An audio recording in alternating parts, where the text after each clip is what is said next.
Today I want to talk about rhythm and phrasing, two very important things, I'm sure you'll agree. And specifically I want to explore a very simple but I think very powerful idea that you can start using right away to improve your improvisations and solos. So the basic idea is this: I want you to think about where you start your phrases or licks rhythmically and on what part of the beat. And one thing that many players do, even some very experienced players, is they always start on the one. And there's nothing necessarily wrong with that, but if you're always doing that, then quite quickly your playing becomes predictable and a bit stiff and a bit boring. So in this video we're going to be working on starting ideas in other places, and I hope you hear that immediately things start to sound a bit more interesting. So I'm going to begin by playing something. I've got a little backing track to play along to here, and I'm going to try and keep things very simple, so no flash, no chops, and what I'm going to be focusing on is where I start each of my phrases. I'm going to play a series of different phrases and I'm going to try and make each of them come in on a different part of the beat. So let me do that and then we'll explore this idea in a bit more depth.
So there we go, and this really is one thing you can do right away to start improving your soloing once you've understood the basic concept.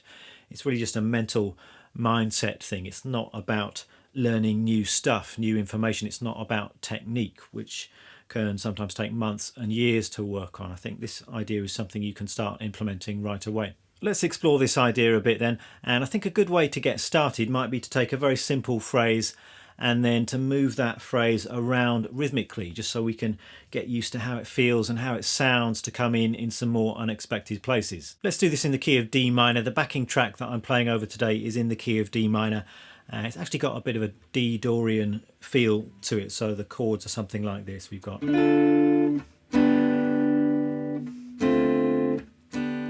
So I've got a droning D string just establishing that D root note, and then we've just got triads, so D minor, G, F, and then back to G, all of those triads in the D Dorian mode. Now over the top of that you've got a few improvisation options. You can play the D Dorian mode if that's something you're familiar with, or you could just play the good old D minor pentatonic scale. That's going to sound really good as well. So the phrase that I'm going to be playing around with today is just a very simple D minor pentatonic phrase, and the basic phrase goes like this. So nice and simple. I'm just starting with a bend at the 8th fret on the B string. Just bending that up a tone and releasing it. Then just coming down the D minor pentatonic scale. And then back up and landing on this this root note here, so the 7th fret on the G string, that's our D root note.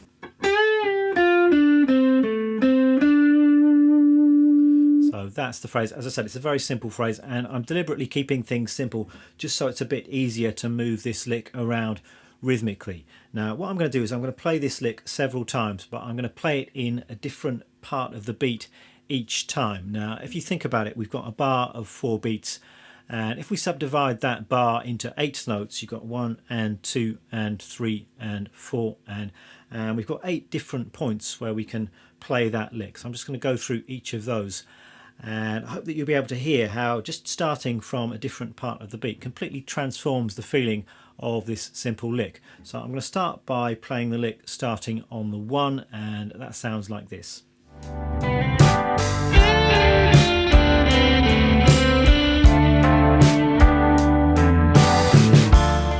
And that sounds completely fine. As I said, there's nothing wrong with coming in on beat 1, but you just don't want to do that all of the time. So let's spice things up a little bit rhythmically, and we're going to try coming in on the and of 1. So if you're feeling those 8 notes, 1 and 2 and 3 and 4 and 1, that's where you're going to hit the bend. And the lick is going to be exactly the same, so the time value of each of the notes is exactly the same. We've just shifted it or displaced it by 1/8 note. So coming in on the and of 1, this is what it sounds like.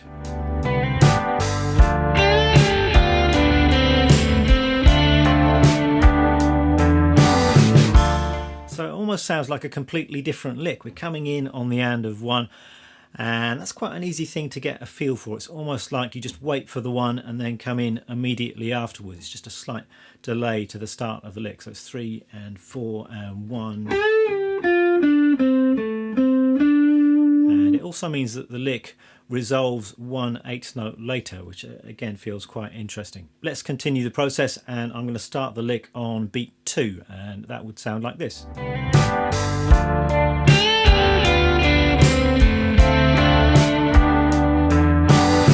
And once again, it feels very different coming in on a different beat. So let's continue the process.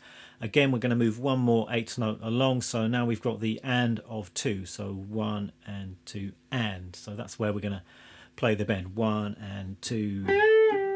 So the whole lick in context will sound like this.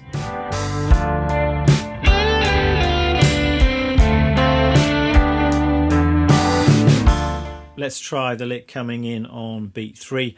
And I think the further you push this process, perhaps the more unexpected it sounds. And I quite like delaying the entry of a lick. It just kind of defies listeners' expectations a little bit. You kind of expect licks to come in a bit sooner. So as soon as you get past beat 3 or so, it's kind of a little bit more unusual. So we're going to be counting 1 and 2, and beat 3 is where we're going to be placing that bend. So let's hear what that sounds like.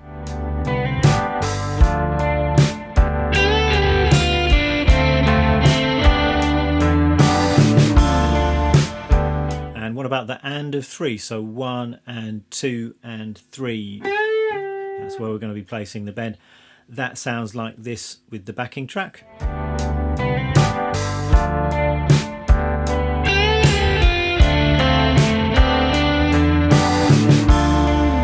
And I really like that particular one, I think. And of course you'll find with these licks that some of them will work better than others. And you can use your own taste to guide you here, but some of them perhaps will be less satisfying rhythmically. But I think it's important to go through this process, and then at least you're exploring all of the options. So we've got 2 more licks to go. Let's come in on beat 4, and that would sound like this.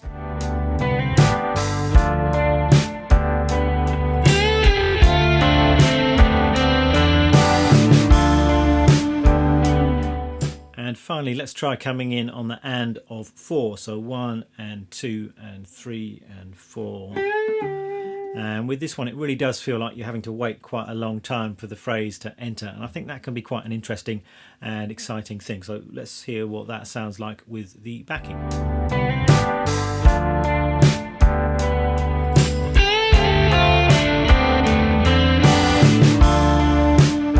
So there we go. We've got one lick, but 8 different rhythmic possibilities. And it's almost like you've got 8 different licks. They all feel very different. So I suggest you have a go at doing this kind of exercise. And to start with, you might like to do it exactly as I have done with the same lick, and just getting used to coming in on these different parts of the beat.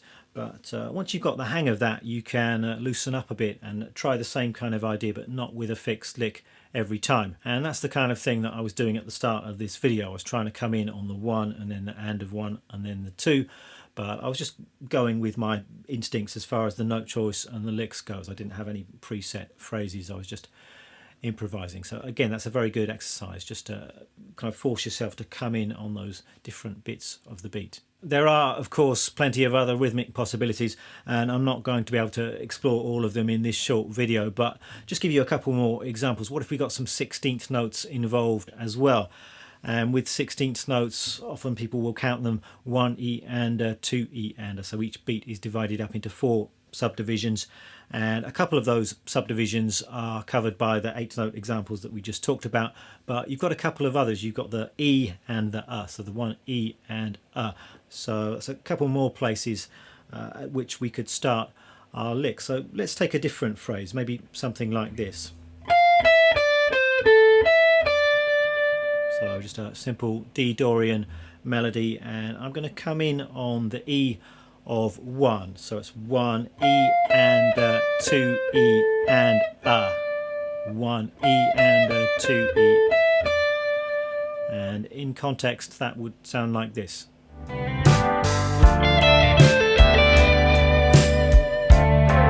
And why not try coming in on the of beat 1, or any of the other beats for that matter. So let's take a similar phrase, maybe something like this.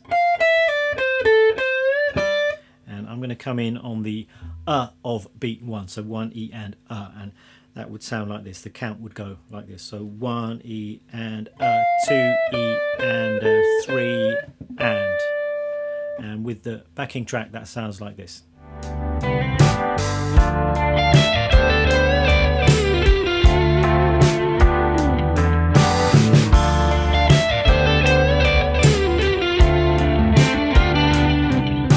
Triplets provide another source of rhythmic interest, and this one is particularly useful in blues music. I think blues often based on a underlying triplet or swing kind of a feel.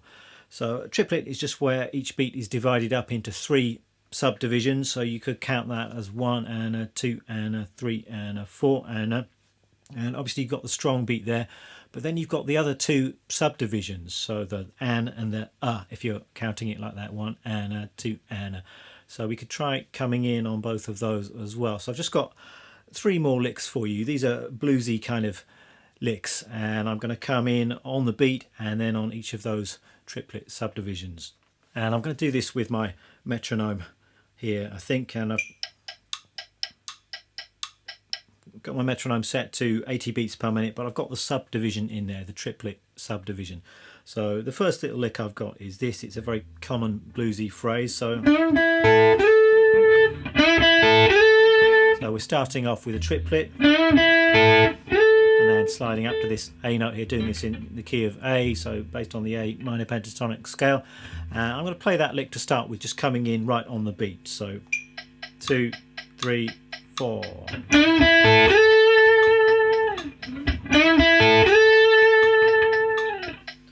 So that's the first idea. Now let's try a variation on this phrase, and we're going to try coming in on the next triplet subdivisions. So it's 1 da da da da da da da da da da. So the phrase starts in the same way, it ends slightly differently, but I'm thinking about that second triplet subdivision. So 1 and a 2 and a 3 and a 4 and a 1. So with the metronome that would sound like this. 2, 3, 4.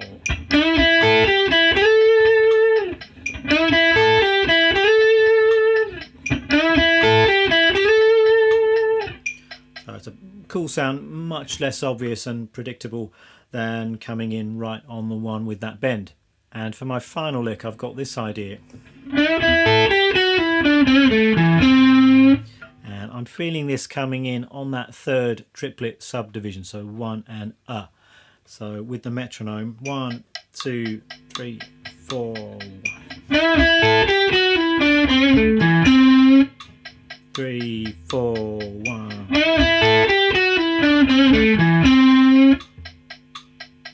so it can be quite challenging coming in on those triplet subdivisions, but it's well worth working on it because suddenly you've got lots more rhythmic options. It just makes your soloing, your improvisation more interesting, I think. Let me give you a quick rig rundown of the gear that I'm using today. Guitar is my Jazzmaster, which is an American vintage 65 Jazzmaster. It's not a real 65 Jazzmaster, I wish.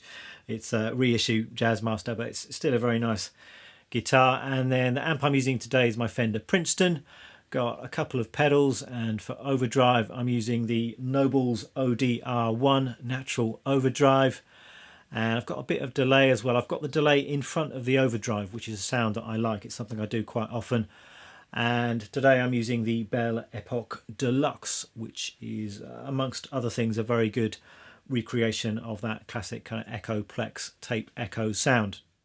Well, there we have it. I hope you found this video interesting, and I hope you find some of the ideas that I've been discussing useful. As always, I'm going to be tabbing all of this stuff out. I will tab out each of the examples and also my little introductory improvisation. You'll be able to find that up on my Patreon page, and I'll be putting my backing track up there as well if you fancy playing along to that. Thanks a lot for watching. I shall see you next time.